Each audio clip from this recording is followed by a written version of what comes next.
So today we are discussing about the power resources. ठीक है,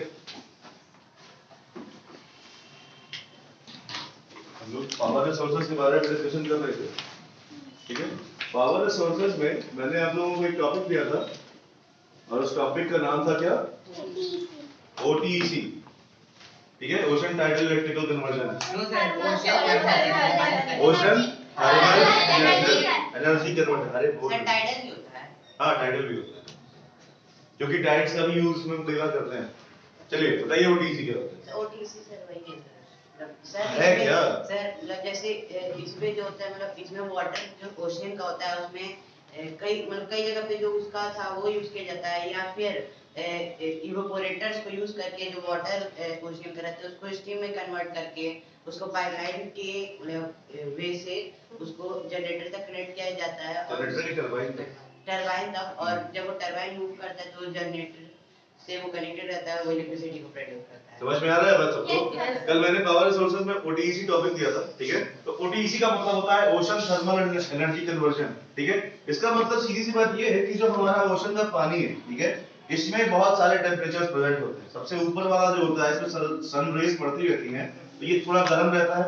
ठीक है, और सरफेस के नीचे वाला पानी जो होता है इसका टेम्परेचर थोड़ा सा लो होता है. ठीक है, और जब टेम्परेचर लो है तो सीधी सी बात ये है कि अगर हम इस पानी को ऊपर की तरफ निकालें और गर्म करने के बाद और इसके स्टीम का यूज करके टरबाइन को मूव कराएंगे तो हम इलेक्ट्रिसिटी को प्रोड्यूस कर सकते हैं. ठीक है, तो यही काम हम करते हैं यहाँ पे पाइपलाइंस के थ्रू. हम क्या करते हैं कि इस पानी को पंप करते हैं. ठीक है, पानी को पंप करके बाहर ले आते हैं. यहाँ पे इसको इवेपोरेट किया जाता है. इवेपोरेटर्स के बाद जब ये वेपर में कन्वर्ट हो जाता है तो फिर ये टरबाइन के पास जाता है और ये इस टरबाइन को मूव कराता है और टरबाइन को मूव कराने के बाद हमें इलेक्ट्रिकल एनर्जी मिल जाती है. समझ में आ रही है बात? Yes sir. कोई ऐसा समझ में ना आ रहा बताइए. ऋतु समझ में आ रहा है? देखो बस हो ये रहा है कि जो समुद्र का पानी है, ठीक है, उस समुद्र के पानी को बाहर निकाला जा रहा है. ठीक है, उसको भाप में कन्वर्ट किया जा रहा है. भाप जानती हो ना, वाटर वेपर. ठीक है, उसमें कन्वर्ट कराया गया तो जो वाटर वेपर होता है या स्टीम होता है वो इसको घुमाने के लिए यूज करते हैं इस टरबाइन को. और जब ये टरबाइन घूमता है तो हमारा ये इसका शाफ्ट जो है वो जनरेटर से कनेक्ट होता है. ठीक है, जब ये घूमता है तो जनरेटर का भी शाफ्ट घूमता है तो वो मैकेनिकल को इलेक्ट्रिकल एनर्जी में कन्वर्ट कर देता है. अगली बात समझ में? किसी को कोई परेशानी? चलो ये था हमारा OTEC. ठीक है,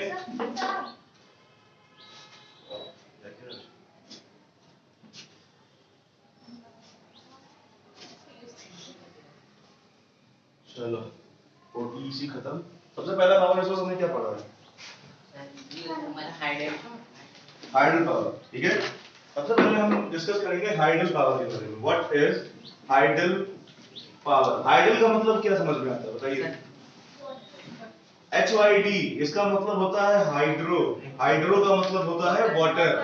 ठीक है, सो बेसिकली इस वाटर के फ्लो का यूज करके हम जब भी इलेक्ट्रिसिटी या एनर्जी बनाएंगे इसका मतलब क्या है कि हम हाइडल पावर जनरेट कर रहे हैं. क्या जनरेट कर रहे हैं? Hydel power. ठीक है, सो बेसिकली इसमें हम करते क्या है कि जहां पे रिवर का फ्लो बहुत तेज होता है, ठीक है, तो रिवर के फ्लो पे हम क्या करते हैं? टरबाइंस लगाते हैं. क्या लगाते हैं? टरबाइंस लगाते हैं. Turbines are basically rotators. ठीक है, हम रोटेटर्स लगाते हैं, बिल्कुल पंखे की तरह ये होता है. ठीक है, और इसके ब्लेड्स बिल्कुल इवनली डिस्ट्रीब्यूटेड होते हैं. ठीक है, कि हल्का सा भी अगर उसको मूवमेंट मिलेगा तो वो घूमने लगेगा. ठीक है, हल्का सा किसी चीज का प्रेशर अगर किसी एक ब्लेड में पड़ेगा तो ये मूव करने लगेगा. ठीक है, और जब ये मूव करेगा तो इसका जो मिड पॉइंट होता है या जो इसका एक्सिस होता है इसको हम किससे कनेक्ट करते हैं? जनरेटर से. ठीक है, और जनरेटर का काम पता है कि वो मैकेनिकल एनर्जी को किसमें कन्वर्ट करता है? इलेक्ट्रिकल एनर्जी में कन्वर्ट करता है. ठीक है, सो बेसिकली हम यहाँ पे पानी का फ्लो यहाँ होता है तो यहाँ लगाते हैं.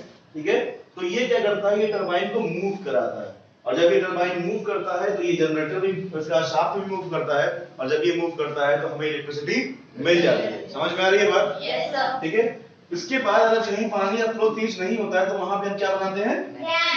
डैम्स का फॉर्मेशन करते हैं. ठीक है, डैम्स का फॉर्मेशन जब हम करते हैं तो इनमें से छोटे-छोटे गेट्स लगा दिए जाते हैं. क्या लगा दिए जाते हैं? गेट्स, ताकि जब ये पानी का ओवरफ्लो होना स्टार्ट हो तो इन गेट्स के थ्रू हम पानी को पास कर सकें. ठीक है, जब इन गेट्स को हम बनाते हैं तो कई बार इन गेट्स के पास ही हम ये अपना टरबाइन लगा देते हैं. ठीक है, जब ये टरबाइन लग जाता है तो जब इस गेट्स को ओपन किया जाता है तो यहाँ से पानी बहुत तेज फ्लो में बाहर निकलता है. ठीक है। जब फ्लो इसका यहाँ से बाहर निकलता है तो ये टरबाइन मूव करता है, और जब ये टरबाइन मूव करता है तो हमें इलेक्ट्रिसिटी मिल जाती है। ठीक है। सारे इलेक्ट्रिकल कन्वर्जन में बेसिकली हमारा काम बस इतना है कि हमें टरबाइन को मूव कराना है, चाहे कुछ भी करें, चाहे हाथ से लेके घुमाते रहे या फिर किसी और चीज का यूज करके घुमाएं। समझ में आ रही है बात? बस एक सोलर एनर्जी को छोड़ के, ठीक है, क्योंकि सोलर एनर्जी में हमें हीट को यानी कि लाइट की जो एनर्जी है उसको एब्जॉर्ब करवा के इलेक्ट्रिकल में कन्वर्ट करना होता है। इतनी बात समझ में आ रही है? Yes, sir. कोई परेशानी किसी को? No, sir. पीछे आ रहा है समझ में? ये हो गया हमारा आइडल एनर्जी या आइडल पावर। दूसरा क्या था? Solar energy. ये क्या होता है भाई सोलर एनर्जी बताओ?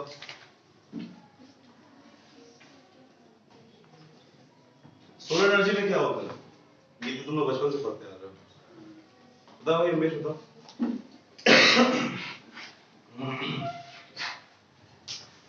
सोलर एनर्जी में वो होता है जो सन की हीट होती है, जैसे आप उससे जो हमारा सोलर पैनल्स होते हैं तो एनर्जी उसमें सिलिकॉन्स लगे होते हैं, तो सर वो एनर्जी को जैसे लाइट पड़ती है तो हीट की वजह से उनको हाँ सही बता। तो सब मतलब उनको एनर्जी मिलती है, तो वो सब मतलब उसमें फिलामेंट भी लगे होते हैं, उसकी वजह से वायर के जैसे नीचे जाते हैं, फिर एक कॉपर का बॉक्स होता है, तो उसमें जाते हैं तो उसमें इंडक्टर लगा होता है सर। उसके बाद वो इलेक्ट्रिकल में कन्वर्ट करता है। सीधा सा मतलब सोलर एनर्जी का बस इतना सा है, ठीक है, कि जो हमारे पैनल्स लगे होते हैं वो लाइट एनर्जी को एब्जॉर्ब करते हैं, ठीक है। और पैनल्स में बेसिकली होता क्या है, ये सोलर सेल का एक कलेक्शन होता है, ठीक है। Solar panel is a collection of solar cells, is a collection of,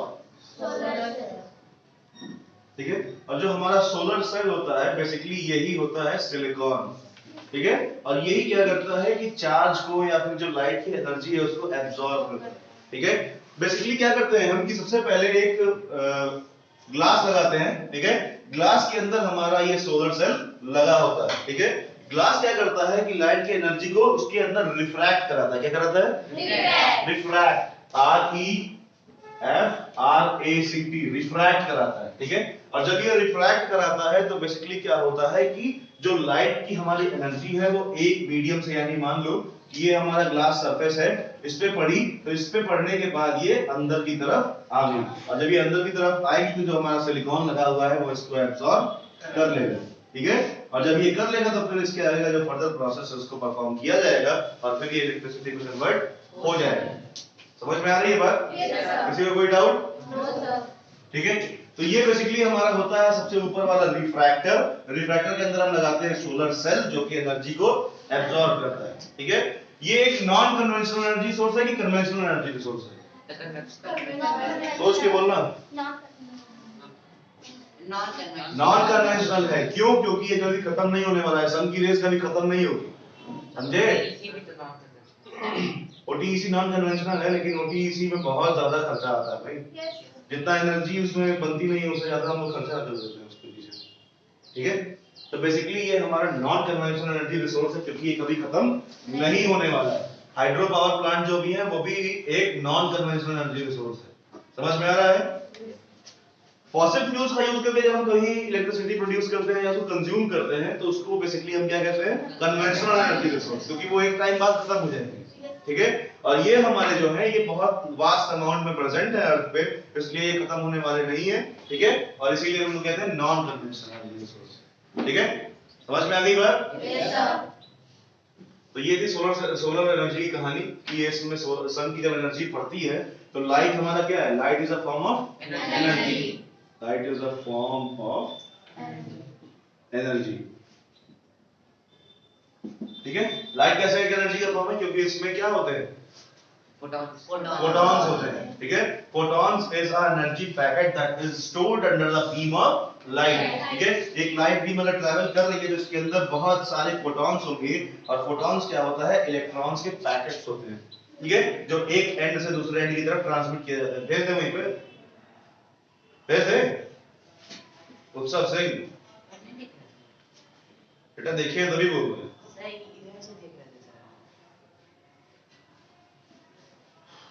ठीक है। तो ये फोटॉन्स जब एमिट होते हैं तो ये रिफ्रैक्टर्स उनको एब्जॉर्ब करते हैं या फिर अंदर की तरफ ट्रांसफर करते हैं, फिर ये सिलिकॉन का जो हमारा लगा है सोलर सेल, ये इसको एब्जॉर्ब करके फिर आगे प्रोसेस में परफॉर्म कराता है। समझ में आ गई बात? Yes sir. किसी को कोई डाउट है? No sir.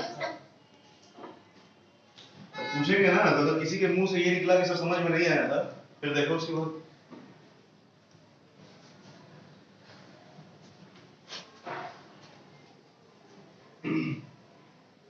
इसके बाद क्या था? Wind energy.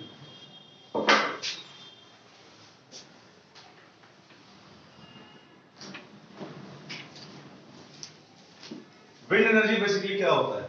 देखो इसमें क्या करते हैं कि जो एरियाज अर्थ पे जहां पे विंड का एक्सपीरियंस बहुत ज्यादा होता है, ठीक है, या वहां पे हवाएं बहुत तेज चलती हैं, ठीक है, तो उन एरियाज में क्या करते हैं, बड़े बड़े टरबाइन्स लगा देते हैं, ठीक है। बड़े बड़े टरबाइन्स का मतलब ये है कि ये जो उसकी जो ब्लेड्स होती है ना उसको हम इंक्रीज कर देते हैं, और जो मोटर उसका होता है या जो रोटर होता है, रोटर जो रोटेट करता है, ठीक है, उसको हम छोटा कर देते हैं और उनके जो ब्लेड्स होते हैं उनको बड़ा कर देते हैं, ठीक है, और इसी को हम कहते हैं क्या? विंडमिल, ठीक है।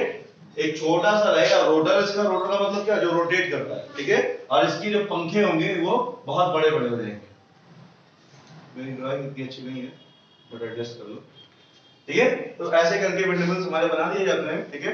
ये जो ब्लेड्स होते हैं ये बिल्कुल हल्के होते हैं, क्या होते हैं? लाइट वेट, ठीक है। लाइट वेट इसीलिए रखे जाते हैं क्योंकि हल्का सा भी अगर हवा इनको छुए, ठीक है, हल्की सी भी अगर विंड की जो मॉलिक्यूल्स हैं वो इनको टच करेंगी तो ये घूमने लगेंगे, ठीक है, और जरा सा भी ये घूमते हैं तो इनका जो ये वेट है ये इसकी तरफ ट्रांसफर करता है, ये इसकी तरफ, और फिर ये इसकी तरफ, फिर ये ऐसे, फिर ये 2-3 चक्कर घूम जाते हैं तो हमारे टरबाइन्स में कुछ ना कुछ इलेक्ट्रिसिटी प्रोड्यूस हो जाती है। समझ में आया? Yes sir. समझ में आया तुम्हें? Yes sir, yes sir. पूरी? और इधर तुम दोनों समझ रहे हो? तो ये हो गया हमारा विंडमिल, ठीक है।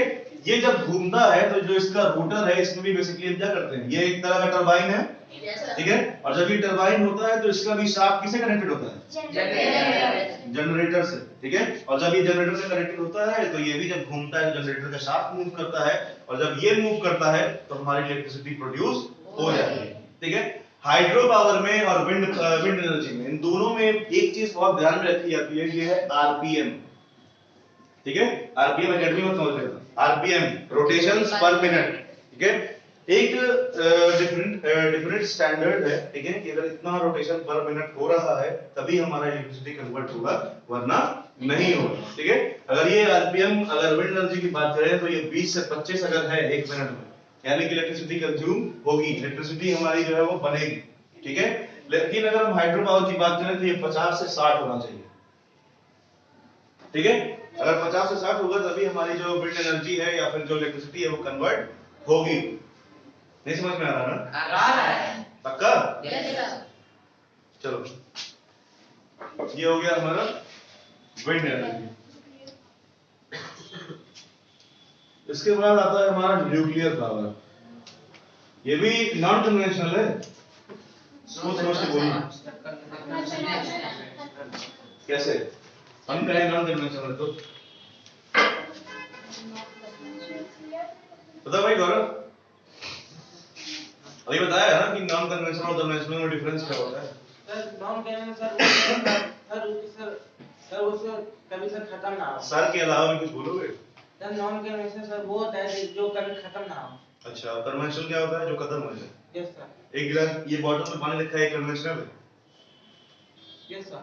क्यों? सर खत्म हो जाएगा। Yes sir. फिर बंद के लिए आते सर तो फिर सर खत्म तो हो जाएगा ना फिर सर। मेरे पास तो वास्ट अमाउंट में प्रेजेंट है मेरे भाई, सीधी सी बात ये है।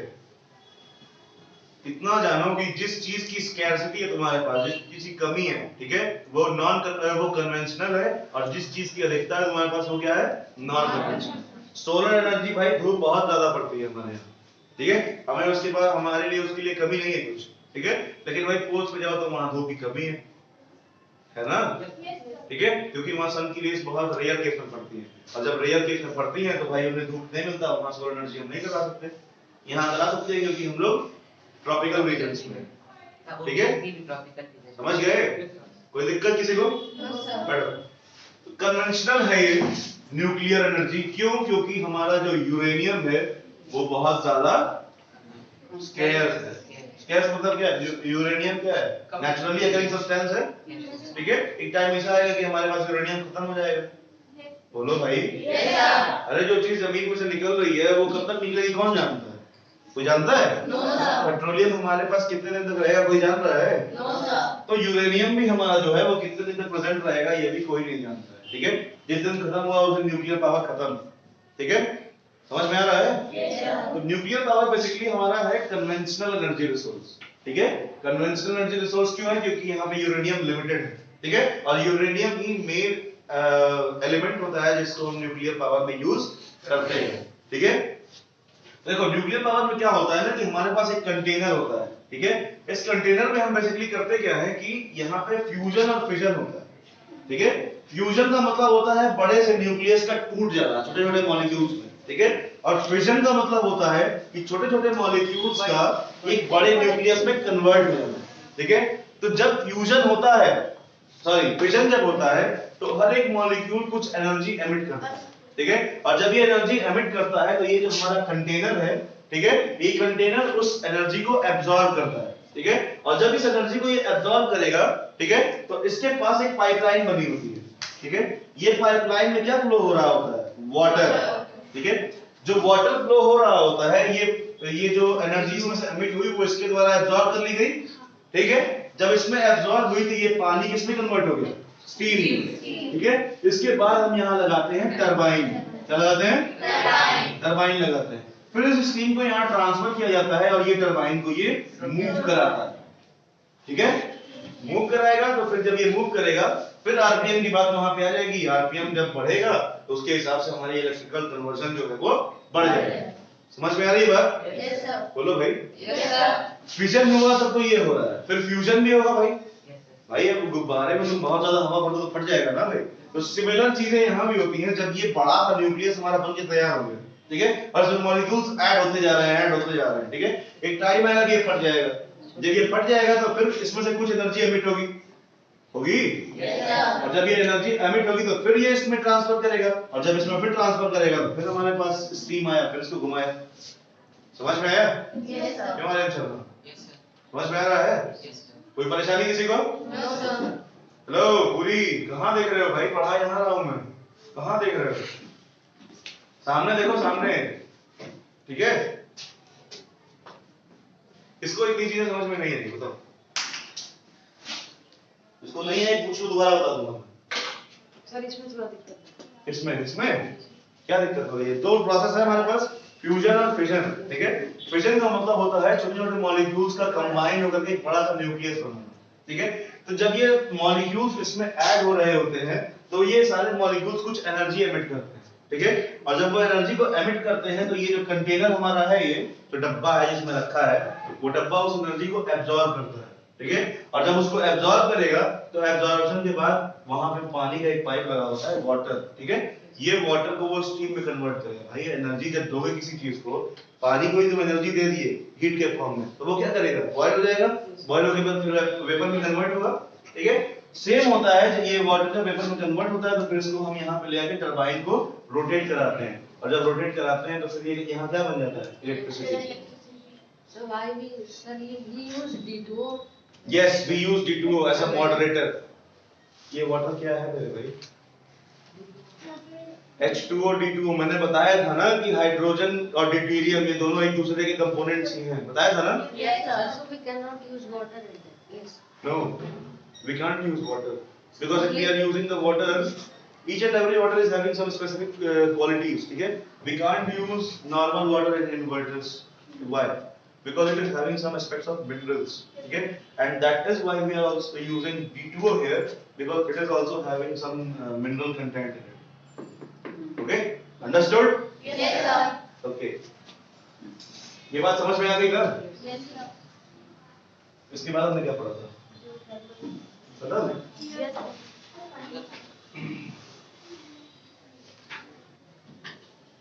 अब आते हैं जियोथर्मल पे, ठीक है। जियोथर्मल से क्या समझते हो भाई? जियोथर्मल बताओ कोई, क्या होता है जियोथर्मल एनर्जी? बताओ शिव। सर जो भी एनर्जी सर हम लोग अर्थ के सरफेस से निकालते हैं, सर यूज करते हैं, सर जियो मतलब सर अर्थ। देखो, जियो का मतलब सीधी सी बात होता है अर्थ, ठीक है। और थर्मल का मतलब होता है हीट के थ्रू प्रेजेंट हुआ कोई भी एनर्जी रिसोर्स होता है। Yes, sir. बोलिए सर। Yes, sir. बाकियों के मुंह में जबान नहीं है। Yes, sir. बोलिए सर। Yes, sir. हाँ, अब ना समझ में आ रहा थोड़ा सा। जियोथर्मल एनर्जी का मतलब ये होता है कोई भी ऐसी एनर्जी जो हम अर्थ के क्रस्ट से यूज कर रहे हैं, ठीक है। जैसे मैग्मा है, ठीक है। मैग्मा का टेम्परेचर अगर हम यूज करते हैं, अगर यूटिलाइज करते हैं, ठीक है, तो वो बेसिकली हमारा जियोथर्मल का पार्ट होता है, ठीक है। अगर हमने अर्थ क्रस्ट से कोई चीज निकाली, ठीक है, जैसे कोल ही मान लो, कोल निकाला, कोल का यूज करके हमने क्या किया, थर्मल पावर प्लांट बनाया, ठीक है। और थर्मल पावर प्लांट बनाने के बाद हमने उससे इलेक्ट्रिसिटी प्रोड्यूस करनी स्टार्ट कर दी, ठीक है। तो वो एक जियोथर्मल एनर्जी का एग्जांपल है। समझ में आ रहा है? Yes, sir. बोलो।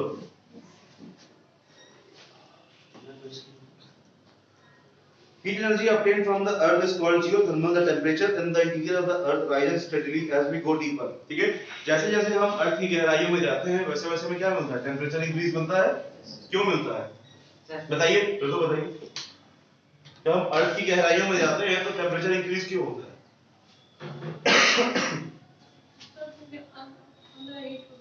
अंदर हीट होता है। क्यों, अंदर कोई गैस जला छोड़ दिया है क्या?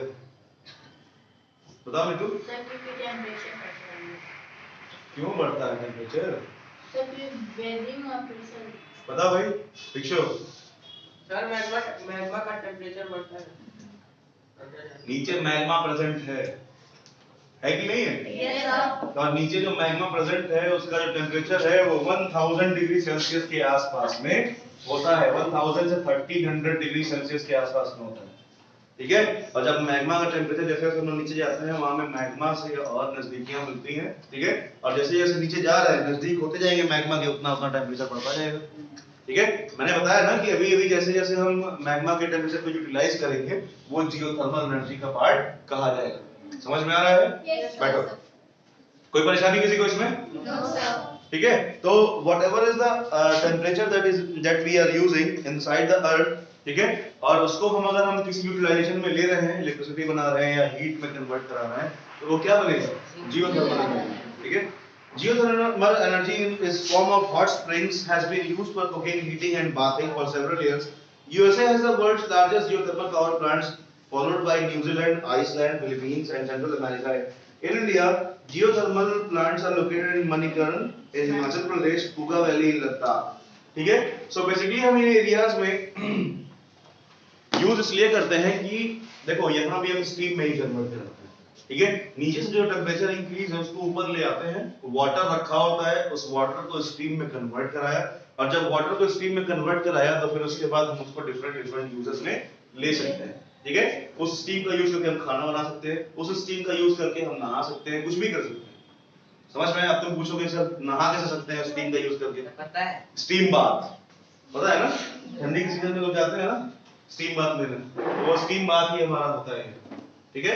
हॉट स्प्रिंग्स जो होते हैं, हॉट स्प्रिंग्स का मतलब ये है कि कुछ ऐसे कंटेनर्स रखे होते हैं जहां पानी कंटेंट होता है, ठीक है। जब उसको हीट मिलता है नीचे से तो वो वेपराइज हो जाता है, वो वेपर में कन्वर्ट होता है, तो फिर उसके बाद उसका हम फर्दर यूज कर सकते हैं। थोड़ा सा प्रेशर लगा देंगे उस पे, तो वो प्रेशर लगाने के बाद हम उसको फिर टरबाइन मूव करा सकते हैं। समझ में आ रही है बात? Yes, sir. बोलोगे शाही? Yes, sir. कोई परेशानी है? No, sir. चलो ये हो गया जियोथर्मल खत्म। इसके बाद क्या है? टाइडल।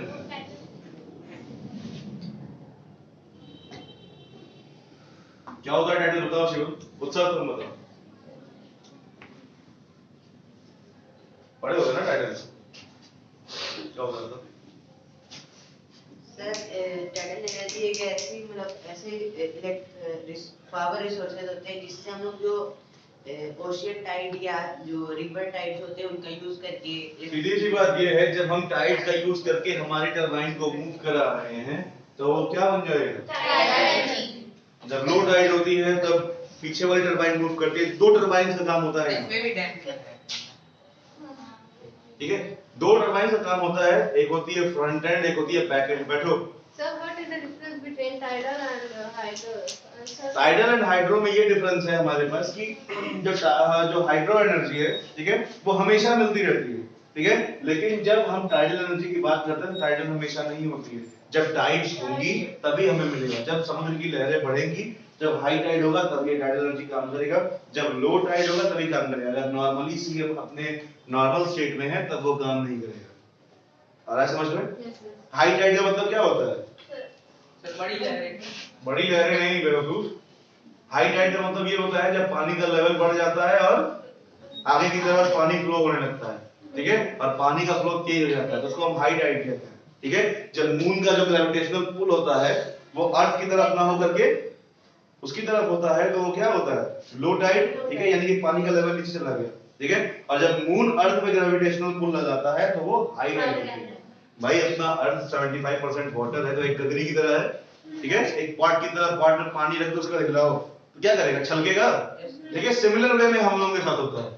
अगर मून का जो ग्रेविटेशनल पुल है वो अर्थ पे ज्यादा हो गया तो अर्थ क्या करता है? हल्का सा मूव करने लगता है, ठीक है। और जब ये मूव करता है तो जो पानी है वो उसकी लहरें आगे बढ़ जाती हैं और जो सी का वाटर लेवल है वो इंक्रीज हो जाता है और लहरें बड़ी बड़ी बनने लगती हैं, जिसकी वजह से हमें हाई टाइड देखने को मिलता है। समझ में आया? और जब अर्थ का जो ग्रेविटेशनल पुल है वो मून की तरफ ज्यादा होता है तो जो पानी है उसका लेवल नीचे चला आता है और वो लो टाइड की कंडीशन होती है। समझ में आ रही है बात? नहीं? आपको पीछे नहीं आएगा? नहीं आएगी। 6 महीने में एक बार स्कूल आया करो। देखो ये है हमारा अर्थ, ठीक है, और ये है मून, है? Yes sir. अर्थ ने मून पे एक फोर्स लगाया, ठीक है, और जब इसने फोर्स लगाया तो हमारा जो अर्थ है ये 75% पानी से भरा हुआ है, ठीक है, इतना पानी से भरा है, ठीक। जब ये भरा हुआ है तो जब ये इसकी तरफ फोर्स लगाएगा तो यानी मान लो जो हमारा ओशन सरफेस है ये थोड़ा सा पीछे की तरफ खिसकेगा, ठीक है, और जब ये पीछे की तरफ खिसकेगा तो जो इसका वाटर कंटेंट है वो थोड़ा नीचे की तरफ चला आएगा और जब ये नीचे चला आएगा तो हमारे पास लो टाइड की कंडीशन हो जाएगी। समझ में आई बात? ठीक है। और जब मून अर्थ पे फोर्स लगाएगा, ठीक है, तो मून जब अर्थ पे फोर्स लगाएगा तो ये जो अर्थ है ये हमारा इस डायरेक्शन में मूव कर जाएगा और जब ये मूव करेगा तो ये जो वाटर का लेवल है ये इंक्रीज हो जाएगा और जब ये इंक्रीज हो जाएगा तो वही हाई टाइड की कंडीशन होती है। समझ में आया? Yes sir. बोलो भाई पीछे, हेलो, यस सर। कोई दिक्कत? तुम्हें आया?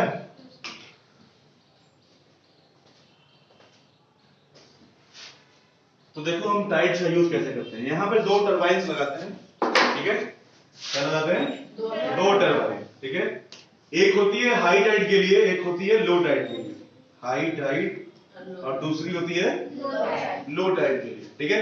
हाई टाइड में क्या होता है कि जो हाई टाइड जब समुद्र की लहरें बड़ी बड़ी उठने लगती हैं तब ये टरबाइन का यूज हम करते हैं, तब इसकी वजह से जो टरबाइन हमारा ये मूव करता है, ठीक है, और इलेक्ट्रिसिटी में कन्वर्ट होता है, ठीक है, मैकेनिकल के through.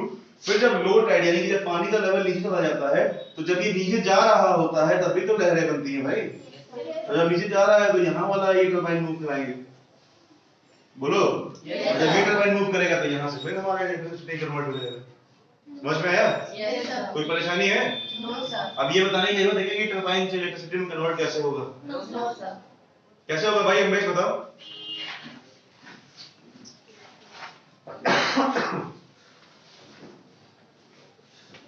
So connect from the generator so generator करता क्या है? so mechanical energy source electrical energy में convert करता है। ठीक है,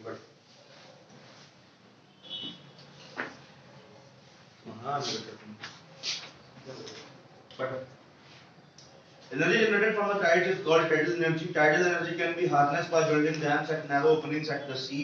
During the high tide of the energy of the tides, it is used to turn the turbine installed in the dam to produce electricity. India, Russia, France, and the Gulf of Kutch in India is having the huge tidal mill farms. ठीक है, तो basically होता क्या है कि हम यहाँ पे किनारे किनारे पे डैम बनाते हैं। ये तो हो गया नॉर्मल कंडीशन के लिए, ठीक है। हाई टाइड और लो टाइड मैंने बताया कि ऐसा होता है, ठीक है। देखो इसके बाद हम क्या करते हैं कि बेसिकली जब सी की जो नैरो ओपनिंग होती है, यानी कि मान लो ये सी का फ्लो है, ठीक है, ये फ्लो कहीं से जा रहा है, यहीं किनारे से कहीं कटा हुआ है, ठीक है, ये नॉर्मल फ्लो इस तरफ है और यहाँ से कहीं से इधर भी कहीं मूव कर रहा है पानी, ठीक है। तो जब ये यहाँ इधर ये मूव कर रहा है तो बेसिकली हम यहाँ क्या करेंगे कि एक डैम बनाएंगे, ठीक है। और जब डैम बनाएंगे, जब हाई टाइड आएगी तो यहाँ पे टरबाइन लगा दिया, ठीक है, टरबाइन लगा दिया, हाई टाइड आया, इस डैम में पानी स्टोर हो गया और ये टरबाइन मूव कर गया, ठीक है। समझ में आ रहा है ना? Yes sir. यस। तो एक्सप्रेशन दे दिया करो समझ में आ रहा है तो, ठीक है। तो जब हाई टाइड आई तो पानी जब इसमें स्टोर हुआ, हाई टाइड आई, ठीक है, पानी इसमें स्टोर हुआ, ये टरबाइन मूव कर गई, ठीक है। फिर जब पानी का लेवल नीचे हो रहा है तो इसमें से पानी फिर वापस ही तो जाएगा भाई, और जब वापस जाता है तो एक और टरबाइन लगी होती है नीचे की तरफ, और फिर वो इसको घुमा देता है, तो उसके बाद इलेक्ट्रिसिटी कन्वर्ट हो जाती है। समझ में आ गया? यही होता है, ये फ्रंट एंड टरबाइन कहते हैं इसको, फ्रंट एंड टरबाइन, ठीक है, और इसको कहते हैं बैक एंड टरबाइन। समझ में आया? कोई परेशानी किसी को? बताओ पीछे चौहान नहीं आया?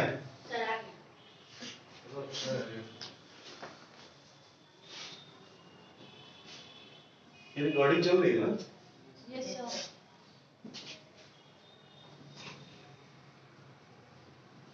साक्षी समझ में आ रहा है?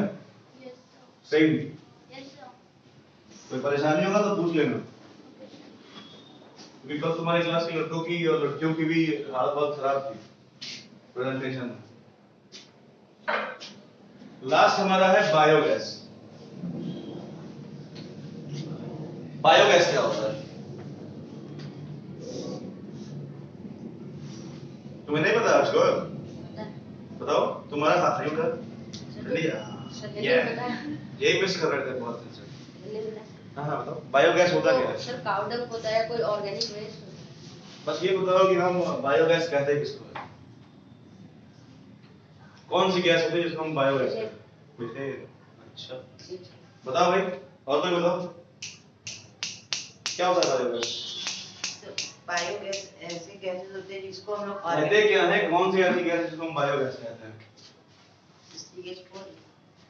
सोच के बोलना। CH4 नहीं हुआ तो क्या होगा? बताओ भाई अम्बेश।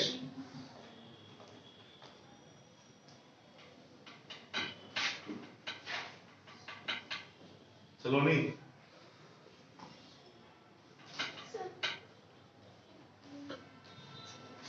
मीथेन और कार्बन डाइऑक्साइड का Good. मिक्सचर होता है।